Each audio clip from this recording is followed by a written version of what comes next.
Namaste, welcome to this lecture series on mathematical foundations for machine learning.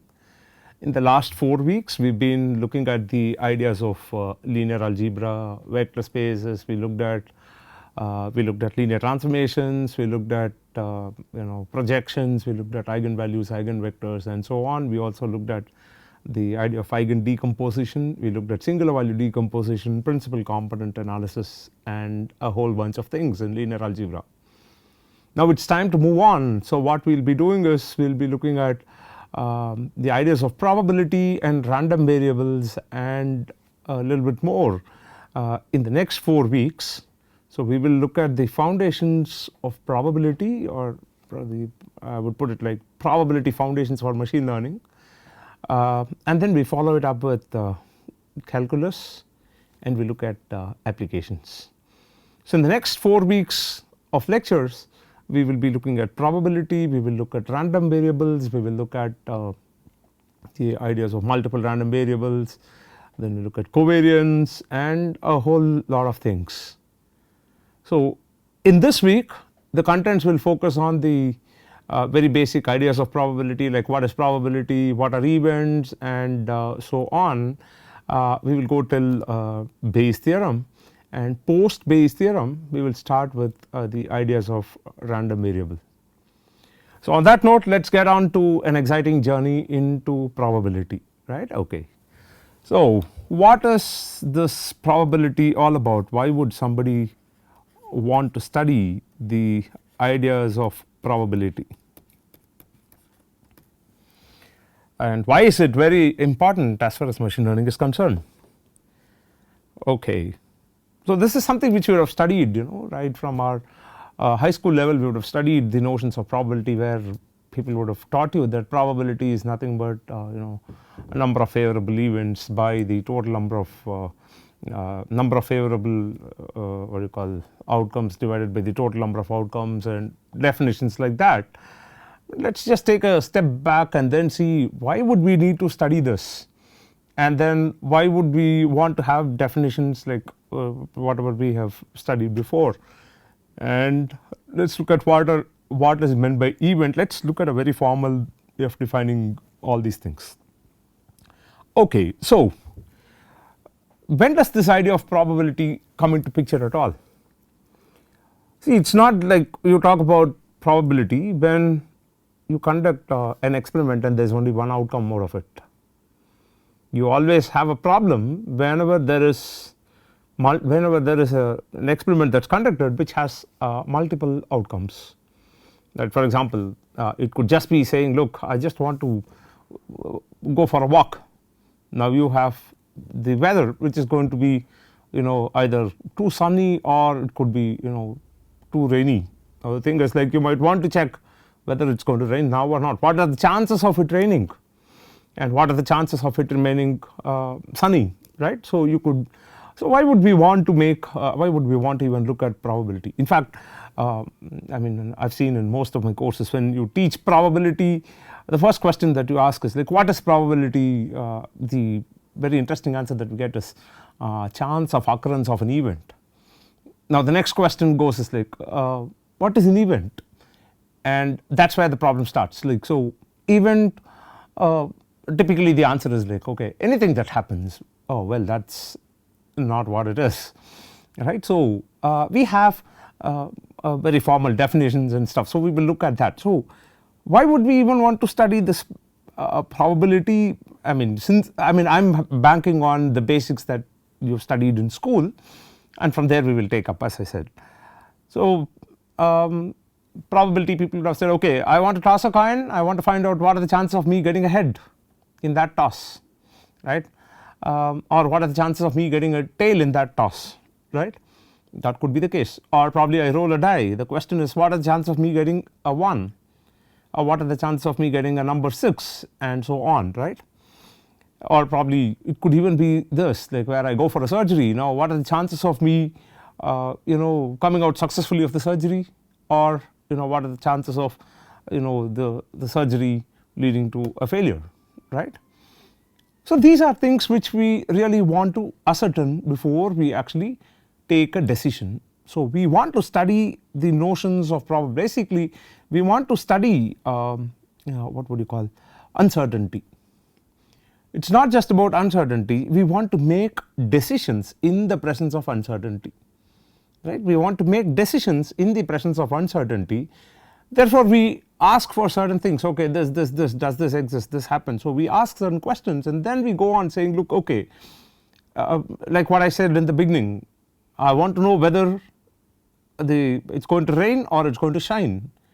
Depending on that, I would decide whether I would go for taking an umbrella with me or not. Is that clear? So, the idea of probability is basically to study uncertainty.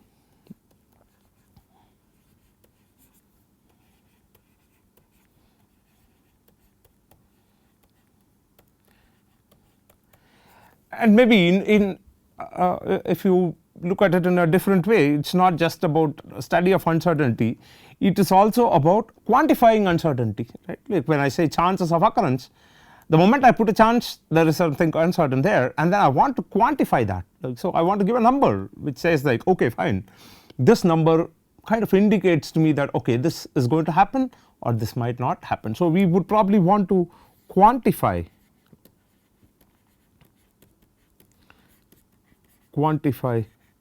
uncertainty, right. We want to do all these things for what? Why? We must know as to why we want to do all these things, right.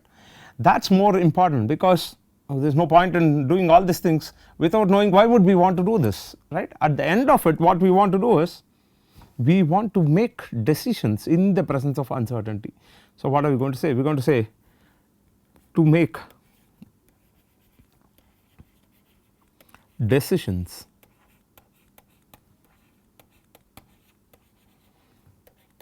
in the presence of uncertainty.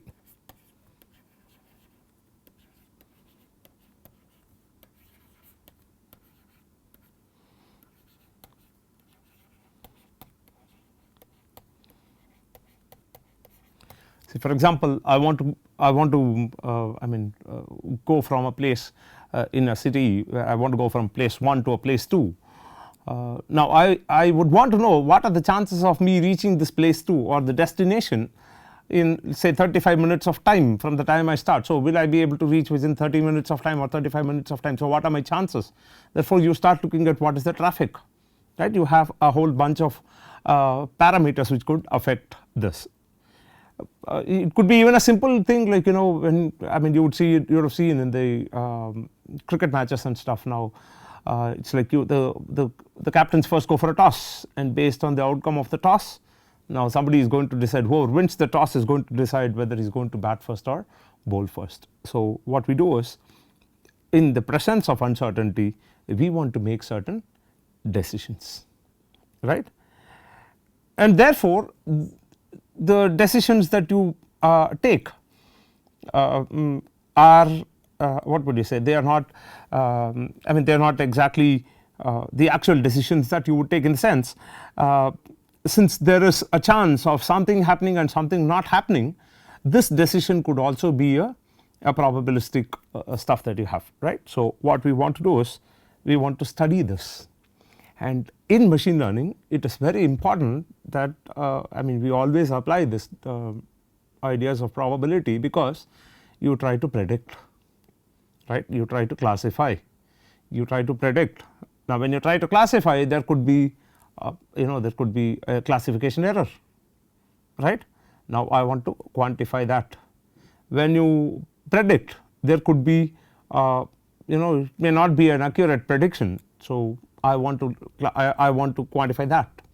So, we always associate some kind of probability. This, as I said, like there are very many examples where you can look at it, even when you go for a medical test, for some disease or something, the report, the medical report that you get, the pathology report that you get would typically say that, look, there are chances of this. So, it may be clinically corroborated with the results may be clinically corroborated with, and so on. So, we have all that.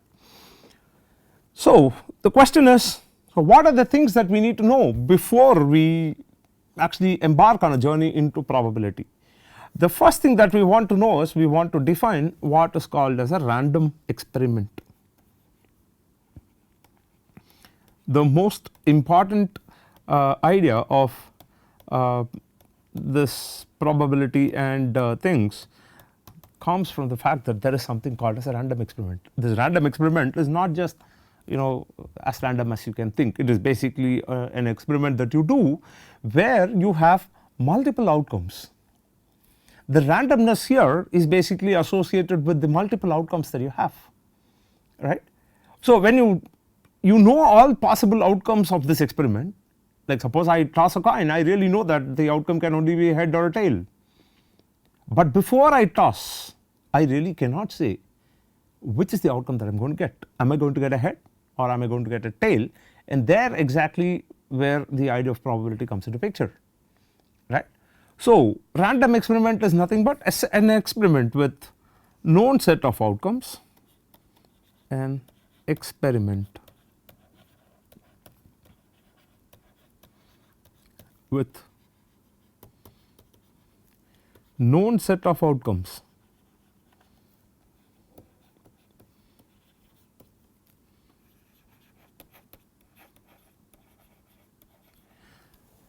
So, the question is what is random here? So, but what is unknown is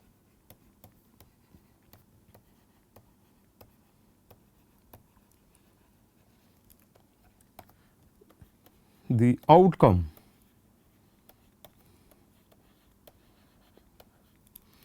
of a trial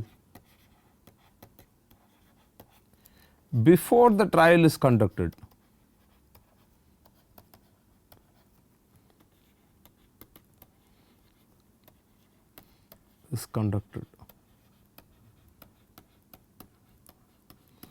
Right. So, what do we mean by this? I have a coin. Before I toss a coin, I can't really tell you whether I am going to get a head or a tail. So, that is precisely why you have this random experiment. That means this random experiment you must also understand that I mean it's an experiment, as I said, with known set of outcomes. That means you must have more than one outcome there for the experiment. If there is only one outcome, I mean there is nothing random about it. You just have a deterministic experiment that you are doing, and this deterministic experiment that you have is going to result that one result at all times. Suppose I toss a coin now, at this point of time I toss the coin, and then I see that it gives me a head, and 20 days later at the same time on, let us say, whatever day that I am recording now, if I am going to toss the coin 20 days later on the same day, like it is a Tuesday now. So, let us say that I am going to toss a coin again on 2-3 Tuesdays later at the same point of time, I would still not be able to predict what is going to be the outcome of this coin tossing experiment in advance. And that is precisely where the idea of random experiment comes into picture. So, let us take some examples and then probably we will be able to get a better grip. So, let us take this example 1, tossing of a coin.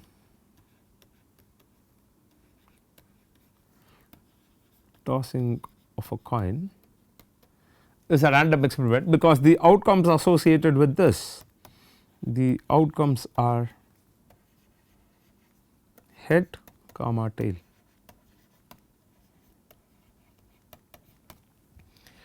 The next thing is, let us say, example 2, rolling a 6-face die.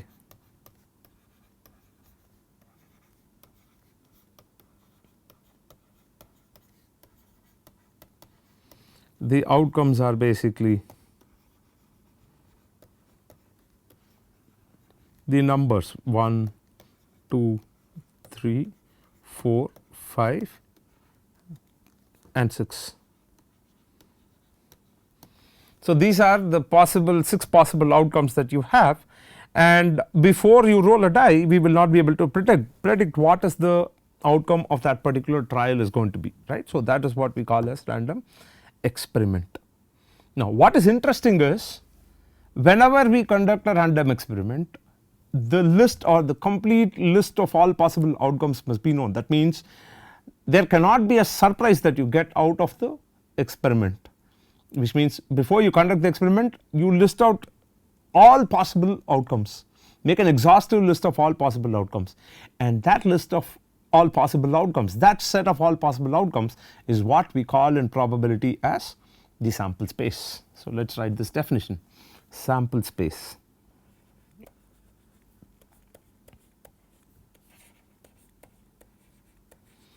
it is typically denoted by omega or S.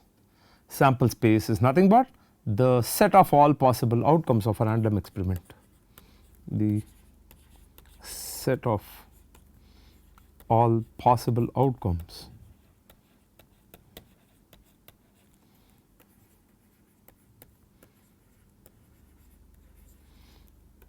of a random experiment.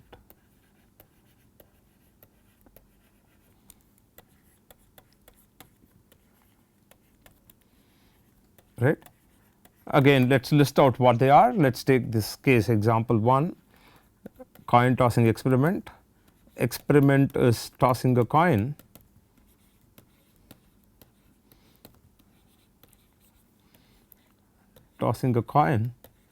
and the sample space associated with this experiment is head comma tail, where H is head and T is tail. And the other example that we want to do, example 2, where the random experiment is rolling a 6-face die, rolling a 6-faced die. So, what are we going to get? The sample space is going to be the numbers, basically 1, 2, 3, 4, 5, 6. So, let us take this, okay, 1, 2, 3, 4, 5 and 6, right. It could be this. Oh, it could also be this, example 3. You take this real line, take this interval, let us say a comma b. Now, what I am going to do is I am going to say this, just try to try to throw a dart here. The basically if you look at the interval, assume that this I am just going to focus on this interval a comma b, which is going to be this. So, what I am going to do is I am going to look at the point at which this the dart falls, right. I am going to have this point A, so A, and this is point B. So, what I am going to do is let me mark this as point B, okay, fine. So, the point at which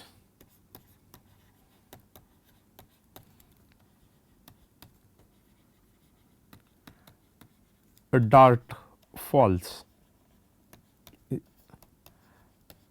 right. Assume that I am just going to consider this interval a comma b. In the interval a comma b,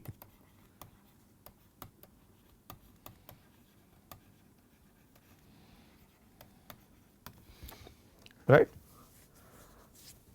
We can also take one more example. What is that?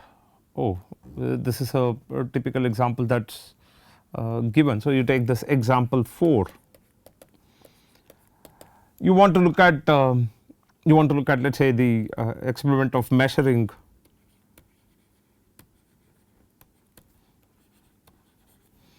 the let us say lifetime of let us say a bulb. So, what is this sample space is going to be, let us say. So, we can specify in terms of hours, or it can be specified in terms of minutes or whatever. Let us say bulb in hours, measuring the lifetime of a bulb in hours. So, here the sample space is going to be, let us say I have t such that t is greater than or equal to 0, right. We have this.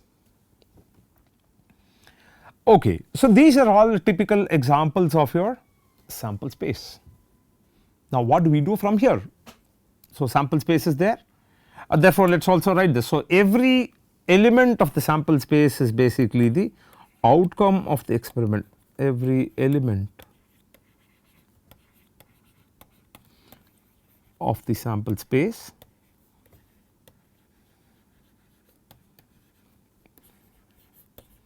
is called an outcome.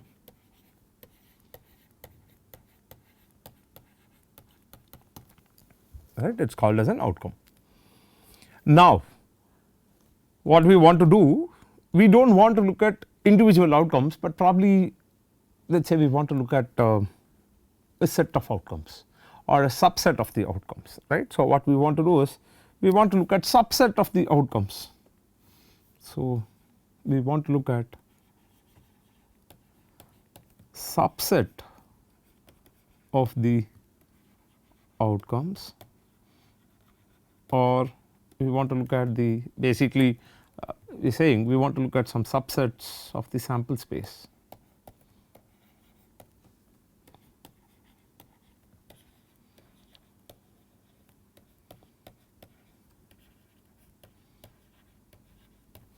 I want to look at some subset of the sample space. Now, why I want to look at the subset of the sample space is because I am very specifically interested in a set of outcomes from the set of all possible outcomes. So, I want to look at this, say for example, consider the sample space where I had the numbers from 1 to 6, 1, 2, 3, 4, 5 and 6.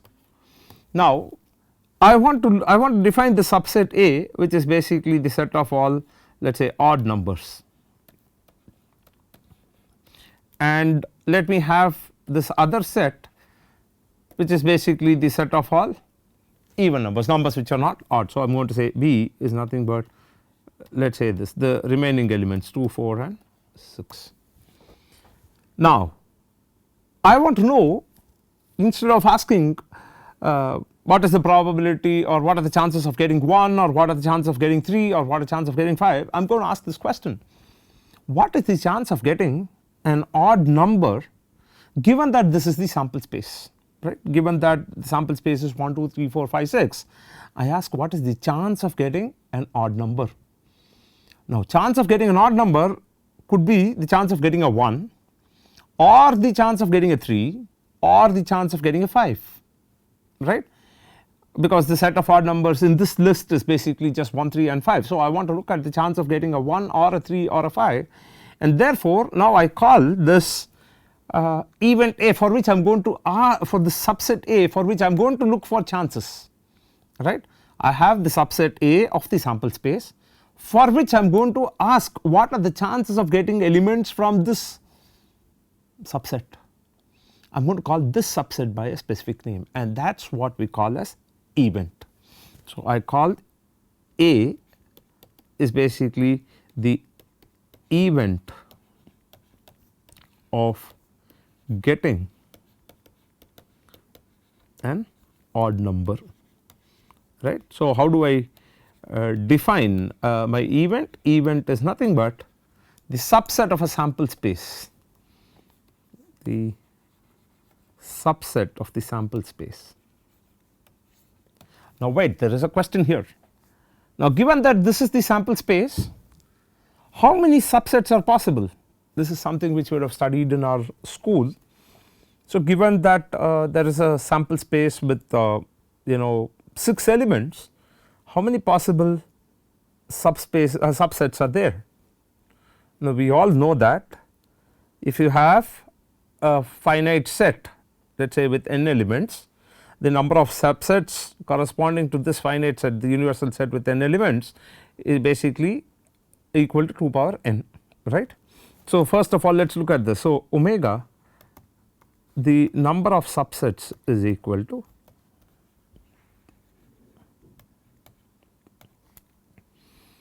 I will write this number of subsets of omega. Number of subsets of omega is equal to 2 raised to cardinality of omega, right, 2 raised to cardinality of omega. So, this is nothing but cardinality of omega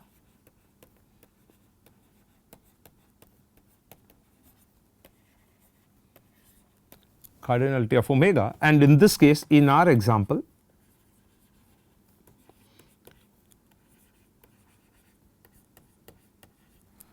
the cardinality of omega is basically the number of elements in the set, which is 6.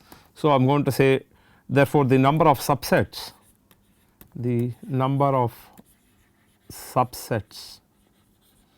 is equal to 2 raised to cardinality of omega, which is 2 raised to 6, which is equal to 64, right. We have 64 subsets which are there for this universal set with 6 elements. Now, from that 64 subsets, we were bothered only about 2 subsets, namely omega is equal to we had this one 1, 2, 3, 4, 5, 6, and in that we were bothered only about these 2 subsets, namely A, which has the odd numbers, and B, which has the even numbers, right. We had this. We did not bother about the rest 62 subsets. The rest 62 subsets were not even our concern. So, what are the other subsets that you can have? You can have 6 what you call, you have singleton elements, right. Then you have pairs, then you have triples, then you have 4 elements subsets, and then you have 5 element subset, and then you have the 6 element subset, which is nothing but omega itself, and there is one more fellow who is sitting there. Who is that? That guy is our empty set. So, the number of subsets in this case is 64, which will include the empty set on one side and the universal set on the other side. So, and you will have all singletons and then all pairs, triples, 4 and then 5 element set along with the 6 element set, which is your universal set, right. We were not bothered about any other fellows, but only these 2 fellows were our focus. We did not ask for what is the chance of getting that subset which was like say 2, 3, 4, we did not even worry about it. We just said we defined 2 subsets, A is equal to 1 through 5 and B is equal to 2, 4, 6, and we said look, I want to know the chance of getting an odd number or the chance of getting an even number. This is what I was interested in, right. Therefore, what I am going to say is I am going to make a small tweak to the definition of event. I am going to say events are nothing but subsets of the sample space which are of our interest. Our interest, because we were not bothered about the rest of the subsets here. So, we say that events are nothing but subsets of our interest. The moment you say the subsets are of our interest, it is only to those subsets that we start associating a probability. We ask for chance. So, event is nothing but any subset to which we associate a number between 0 and 1, a real number in the interval 0, 1, and call it the probability of that particular event. Is that clear? So, it is only to event that you can associate probability, otherwise it will remain as a subset. Is that clear? So, this is something which is a very interesting definition that you have. So, event is nothing but subset of our interest to which we associate a number between 0 and 1 and call it as the probability of that particular event. Of course, there are concepts which are more fundamental to this, which includes the sigma algebra and then the Borel set and all. I would not want to dwell on that right now, maybe towards sometime later I would see if I will be able to accommodate those definitions, but right now I do not want to kind of intimidate everybody with this Borel set and sigma algebra, at least as of now, because we are just trying to recap whatever we know before and then we will see if we can formalize all these ideas, right. Okay. So, events are nothing but subsets of our interest to which we want to associate a probability value. So, let us say this subsets of the sample space which are of our interest. So, event is nothing but subset of a sample space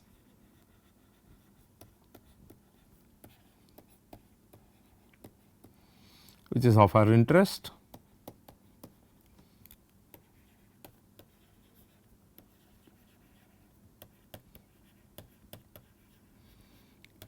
and to which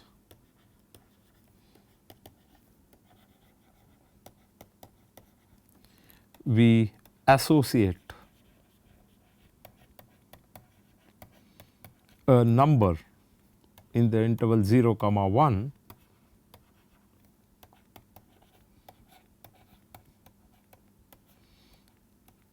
and call it the probability of the event.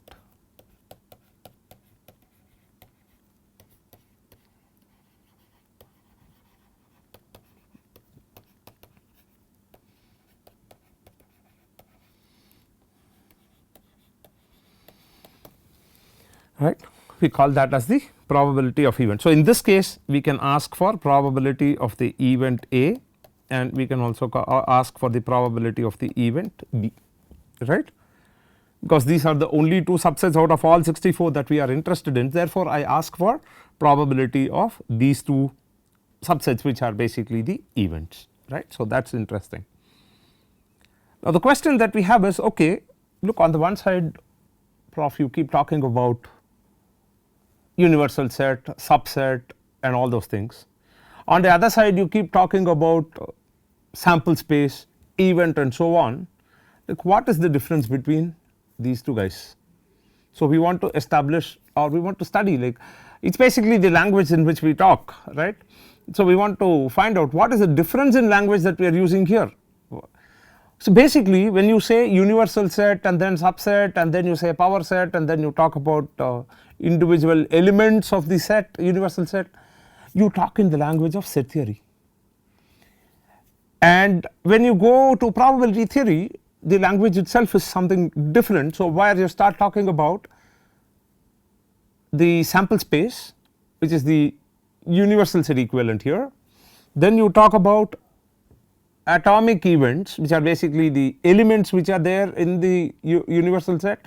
In the sample space they become the outcomes. The atomic events are the outcomes, that means you can't break them further. These are basically the singleton elements of the what you call singleton subsets of the sample space, you call them as outcomes. Then sub collection of elements in the case of universal set, in the set theoretical language you call that as a subset. In the case of probability, or in the language of probability, the subcollection of the sample space is what you call as events, because that is where we are interested in probability. So, let us make a clear cut demarcation between the language that we speak, set theoretic language, and the probability theoretic language, and say what are the equivalents, or what is it we call this, what do we call this in probability theory, and what do we call the same thing in set theory, and so on. So, let us just have a quick parallel between the two guys. So, we will say set theory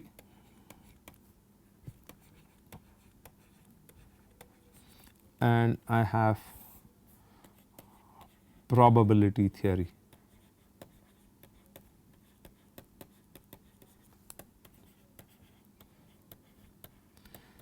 So, in set theory you have the universal set which contains all the elements.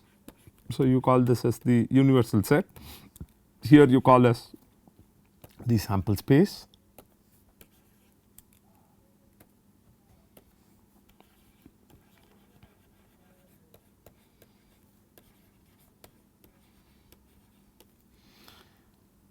In set theory you have sub collection of elements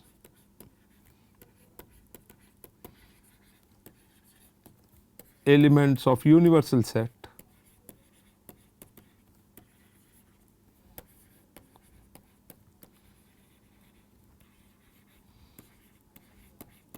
you call this a subset. In probability theory the sub collection of elements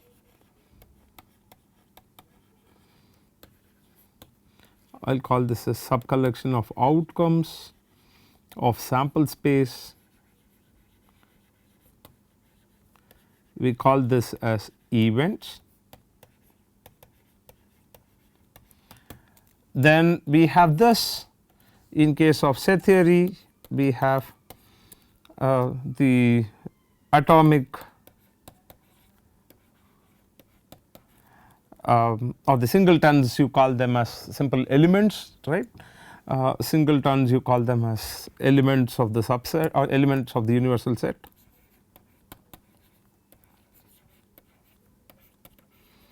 Singleton set you call them as element. In this case the singleton that we have, we are going to call them as the outcome.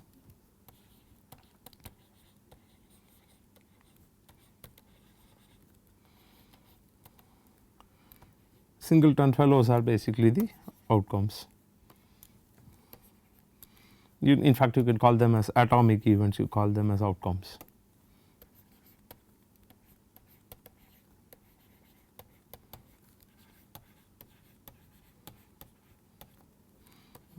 These are called as outcomes and so on. Now, does it stop here? No, we have some more things which we need to look at, which basically involves the set theoretic what do you call based on the set theoretic operations and stuff. So, remember that in set theory we have this, in set theory, so we have this, say what is that? I have, this is my Venn diagram, let me call this as set S, and then I am going to have this is let us say event A, in subset A, and then let me draw another subset. So, I am going to call this as subset B. So, I am going to have this as A and we have this as B. So, the green shaded part, whatever we have, this we call it as A intersection B. Then we have this entire, okay, let us do this.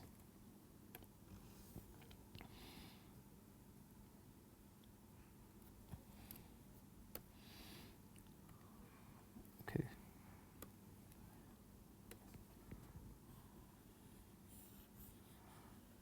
So, if you take the entire collection of both A, B, you call this as the union. So, you call this, okay.